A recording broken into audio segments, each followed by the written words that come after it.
I want to talk about something we shouldn't mention in church. Something we pretend we don't do. Something people confess as a sin all the time. Something we're not supposed to do if we're good Christians. What is it? Doubt.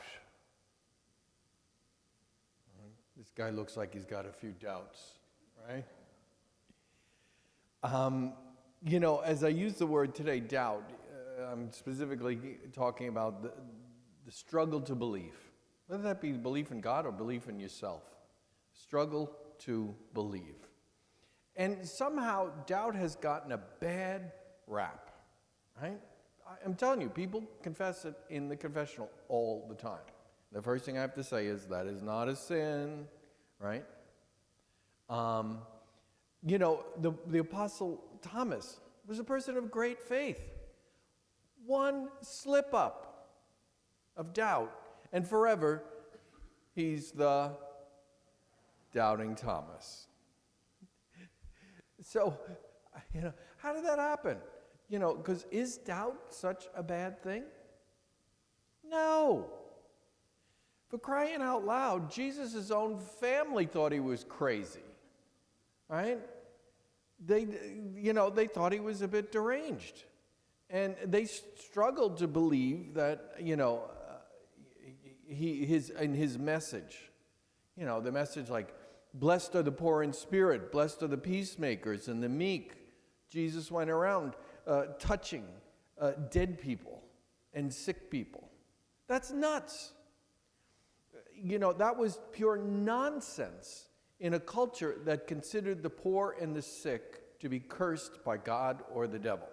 So why should we be ashamed of doubt if people in Jesus' own time, even among his own family, doubted him, right?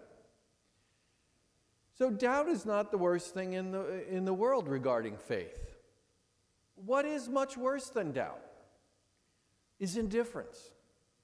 See, if you're having doubts about your faith, you're still engaged. You're still wrestling with it. That's a good thing. Once you get to the point of indifference, that's hard to get back from. So doubt's actually a good thing. In fact, I propose that we need doubt in order to become people of deeper faith. It's only in the wrestling with our doubts that we become stronger in the faith. All of the great saints.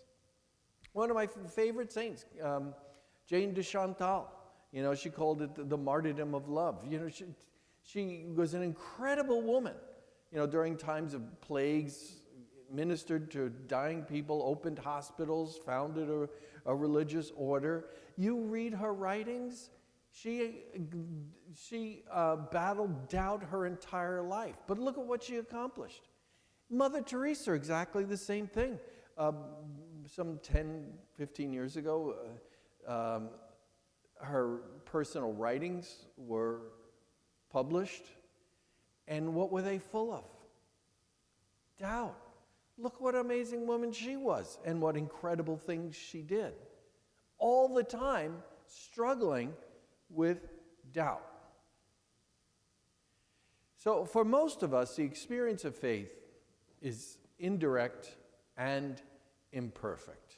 We swing kind of on a pendulum from belief to unbelief. There's a new show on Netflix. I don't know if you've caught it. The three body problem, right? Ring a bell?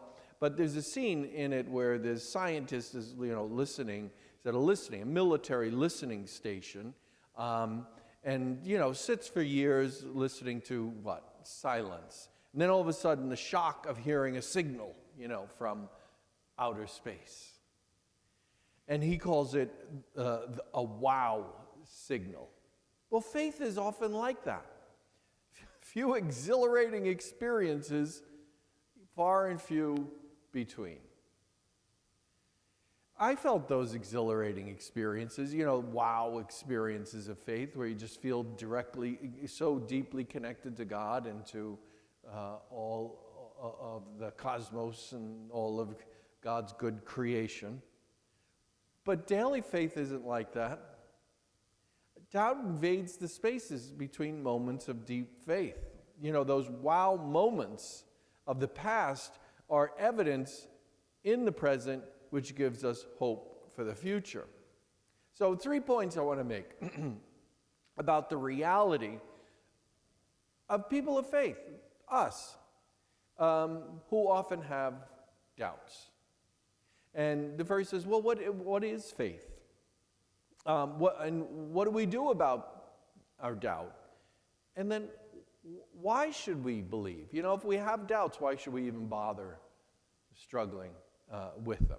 So let's first start with, well, what's faith? But I'm just going to use St. John's definition from that first reading that we heard in today's second scripture passage that was proclaimed very beautifully. And what does St. John say? He says, for the love of God is this, that we keep his commandments, and his commandments are not burdensome. For whoever is begotten by God conquers the world, and the victory that conquers the world is our faith. Right? So what John is saying there is there's power in faith to conquer the world. What does that mean to be like emperors or, great military leaders? No. John is very specifically talking about conquering the world of darkness, right? John plays with those images of darkness and light, right? So we can have victory over the darkness with faith. Who indeed is the victor over the world, but the one who believes that Jesus is the Son of God. So, there's so many ways we could think about faith, and if you have a few spare 5 hours, I could go on and on and on about various ways to think about faith, but we'll just narrow it down to John's formula that he gives us in today's passage, that, keep the commandments and believe that Jesus is the Son of God, right? That's the heart of our faith.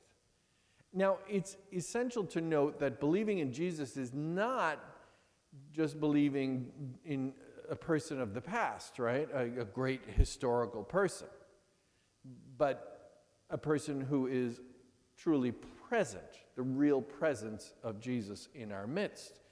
Not only Christ the martyr, but Christ who is the victor and continues to be the victor, where? In our lives, as John points out. That's where the victory of faith happens. That's where the victory of the power of the Spirit happens, through our lives. Jesus is present in me. We each can say that. Jesus is present in you by way of the Holy Spirit. So faith is not, another important note, it's not just a thing of Jesus is not just a thing of the past. His presence and his faith works through us. Our faith in him works in our current life. But the other thing is, it's not just an internal thing. It's not just something for self-reflection in my personal relationship with God, which is important, a personal relationship with God, but it has to flow out into something, and that is the world around us. Our actions reflect the fact that Jesus is present in me, right? So that's the dynamic, the outflowing dynamic of faith that we believe in. So one way to express it is what exactly we're doing here. We're praying with the church community. And you know what?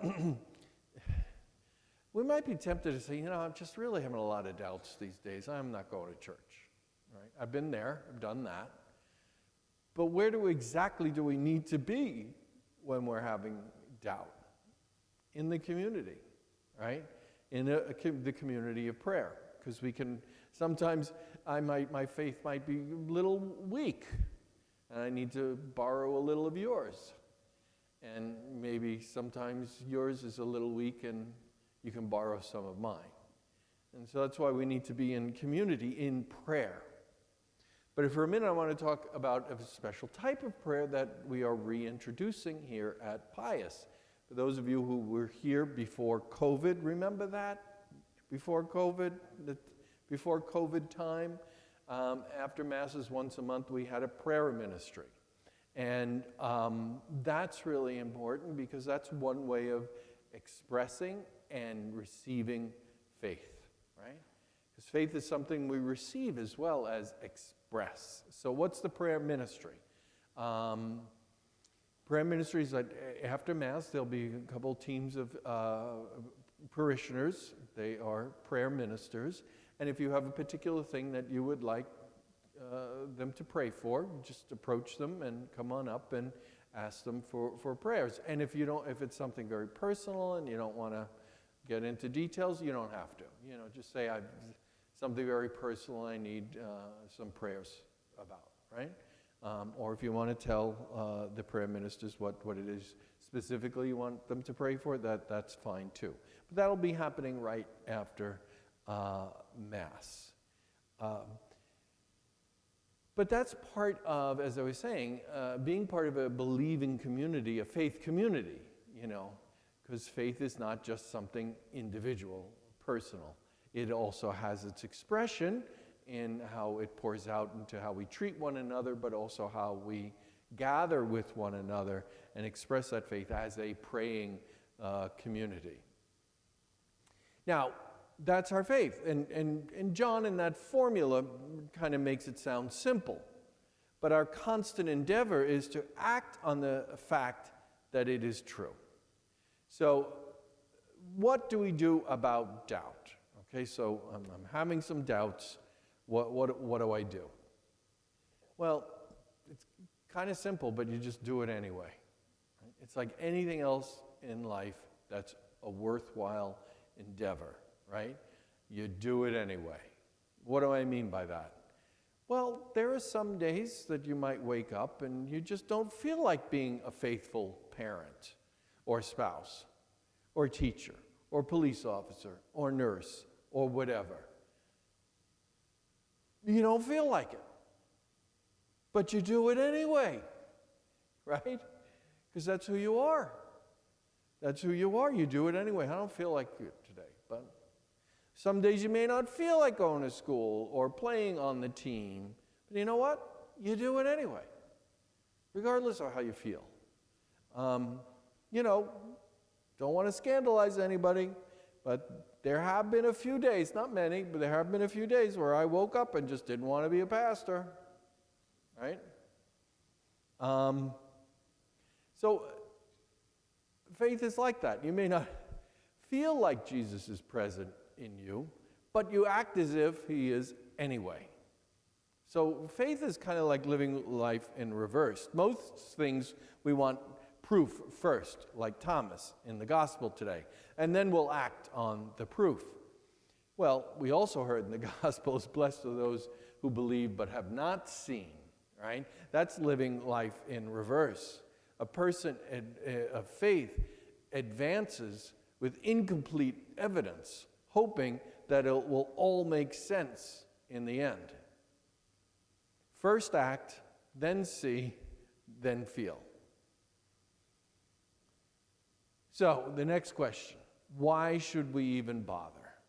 Why should we, when we have doubts, why should we struggle to believe?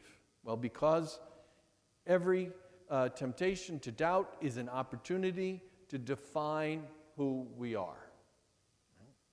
Like Jesus, we might be tempted by fame or wealth or power or you name it. To have faith does not mean, unfortunately, that we are exempt from temptation. We all are faced with temptation, but they become defining moments in our lives. When I do the right thing, even when I prefer not to, that defines who I am. Each doubt allows us to affirm who we are as children of God. And struggling with the doubt helps us to see more clearly who God intends us to be. So don't despair, because every occasion of doubt is an opportunity to clarify our faith and to become more affirmed in who we are. So brothers and sisters, now that we've openly admitted that doubt happens, and it probably happens a lot more often than we want to admit, well, let's not pretend anymore that it doesn't exist. We openly admit that faith is a struggle sometimes. And that is, we may not always feel like Jesus is present in us. And living my life in a way that speaks to that presence is not always easy. So as I said, what do we do about doubt? We act even when we don't feel. Whether or not we feel it, we speak and act faith into existence. Why should we struggle against doubt? Because it defines who we are. Faith doesn't begin with certainty.